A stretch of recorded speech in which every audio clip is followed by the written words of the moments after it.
series in which we've been dealing with identity theft, specifically spiritual identity theft, which in reality is the worst kind of identity theft. Because if the evil one can steal what you and I were really meant to be in Christ, then he severely disables how we can best serve him in our culture today. And we hear a lot about identity theft. It's very prevalent. But spiritual identity theft is even more rampant than identity theft. And it can happen so subtly and sometimes very predictably. My brother Dan is a pastor in the Chicago area, and he recently wrote a book called That's a Very Good Question. And it's basically a book filled with questions that he's received through years of ministry and then biblical answers to them. And in one response, he gives this illustration. He writes this, he says, on one occasion I was observing two little children play.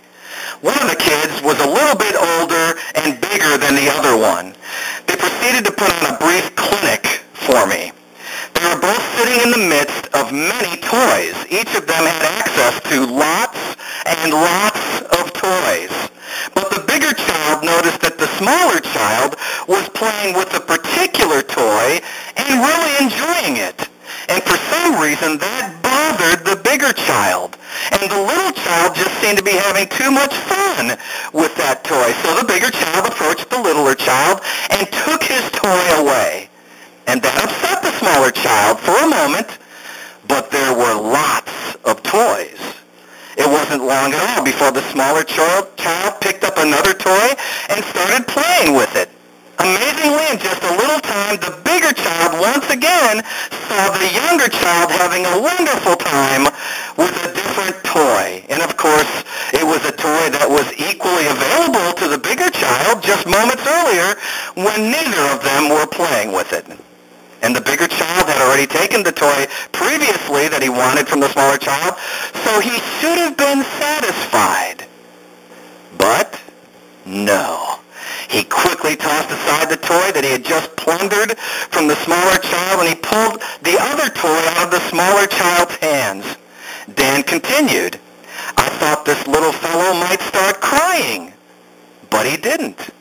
Well, now catch this. The smaller child went back to retrieve the first toy that he was playing with, that the bigger child just threw away. And you guessed it, the bigger child saw him playing with the original toy, and he saw the little child was really enjoying the toy, and of course that made him want it again. And Dan writes, I'm so glad that at that juncture, the mom of these two little children was able to referee the situation. And it's a good thing, because the little child had a look in his eye that he didn't have before. He was smaller, but his look was a dangerous look. It looked in a small way like Stallone in Rambo. It was a look that seemed to say, I'm not going to take this anymore.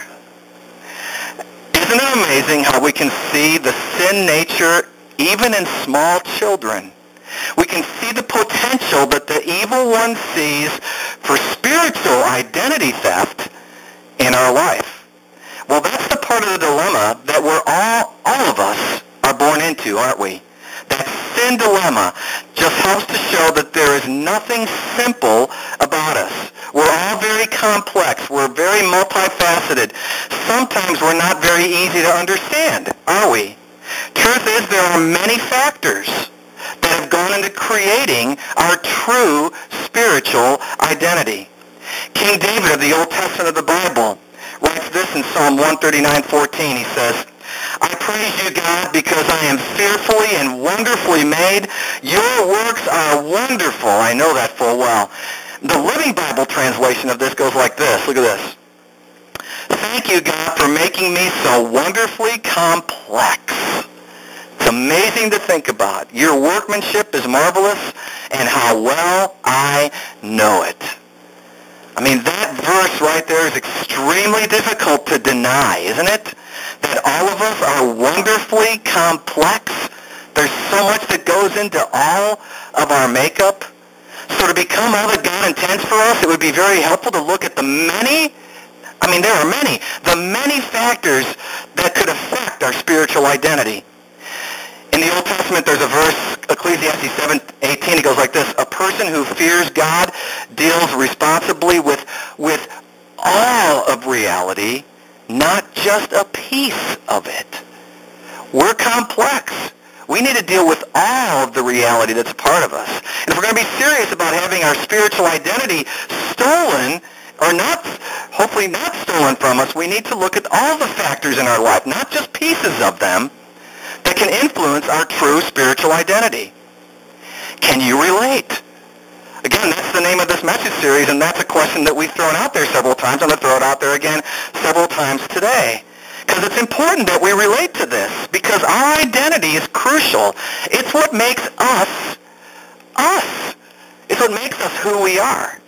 Jesus once gave a parable about talents, and we've given this parable several times in the past here at New Hope, and the parable teaches that a master gives one servant 10 talents, another servant 5 talents, and yet another servant just 1. The master then instructs them, now go and make the most of your talents, no matter how many you have. Make the most of them. And one of the main points of that parable is that we're going to be responsible for the talents that God gives us, for the gifts, for the possessions, for the passions, for the resources he gives us. We're not going to be accountable for opportunities we didn't have. That just wouldn't be just. And God is a just God. That wouldn't be just. But we will be held accountable for everything that we've been given. We're complex. And we'll be responsible for that which we have been given. Another nuance of that parable is that each of us don't have the same talents, resources, passions, and gifts. We're complex. We're unique. Neither do we have the same background or the same heritage or the same problems or the same baggage. We don't all have the same potentials. But even with all of that, even all of our uniqueness, we're all loved by God incredibly, and in our uniqueness. And it's our uniqueness that also leads to our true spiritual identity. Now, sometimes to our chagrin, we can't choose our gifts, and we can't choose our talents. The 3 servants didn't choose how many talents they were receiving, but they were responsible for whatever talents they were given. And each were responsible for something. And they were going to be held accountable, and if you read the parable further, they were held accountable for the talents that they were given. And similarly, you and I didn't have an opportunity to choose things in our life that has helped make us us. Now, some of the stuff we've had an opportunity to choose, but some of the stuff we didn't have an opportunity to choose. If you've ever played a card game, you know that the rules in many card games are to play the cards that you're dealt. A lot of card games are that way. You got to play what you're dealt. You're not allowed to mix and match from other people's hands. You can't say, hey, I think I'd rather play her hand, or I'd rather play his hand than this hand that I've got. We're to play the cards that were dealt to us. The 3 servants in that parable were asked to play the talents that were given to them. One had 10, one had 5, one had 1. And they were to play what they were dealt. So for the sake of the message today, think of it this way. There are some things that you and I have been dealt in this life that we did not choose, right? We didn't choose our parents. We didn't choose when we were born. We didn't choose how we were to be born. We didn't choose our race. We didn't choose our talents and our gifts. Those were given to us. There are all these things that make us uniquely us that we had absolutely no choice over. And God knows, we're playing the hand that we were dealt. Well, one of the factors that makes us unique in life, makes us uniquely us, one of the factors that we didn't choose is our chemistry, our physical makeup, our DNA, our chromosomes, our hormones, our chemical makeup. Some of us were born with a higher sensitivity to pain than others. For some of us, every little pain is realized very easily. And that's not wrong or right. It's just the way that we're wired. Others were born with a high tolerance, very high tolerance for pain. I think my wife Candy has that makeup, to be married to me for 32 years. Some of us were born with a high energy level. Some of us were born with lower energy. That's not right or wrong either way. It's just the way we were born. Bottom line, every one of us has a structural chemical makeup to our body. It's the way we're wired. Some of us have great eyesight. Others need glasses, contacts, or laser surgery to see better. Some of us hear really well. Others don't hear very well. Some of us use that as an excuse. Some people click on all cylinders. Others may be low on some kind of hormone that affects us emotionally or mentally or physically. And again, none of the stuff that I've mentioned here is right or wrong, sinful or shameful. It's just how we've been made up. I usually I try to work out at our local Y 2 or 3 times a week. And if I'm there in the mornings, I will often see a crew of mentally challenged, mostly young adults come in and work out with supervision from the organization that we're with. And they'll come in and they'll play basketball and they'll stretch. They'll get on the cardio machines. They'll do weight machines. And for the most part, these guys and gals, these mentally challenged guys and gals, are anxious to work out. They're mild-mannered and they're cheerful. And I don't think I would describe myself as cheerful when I'm working out. I'm just not.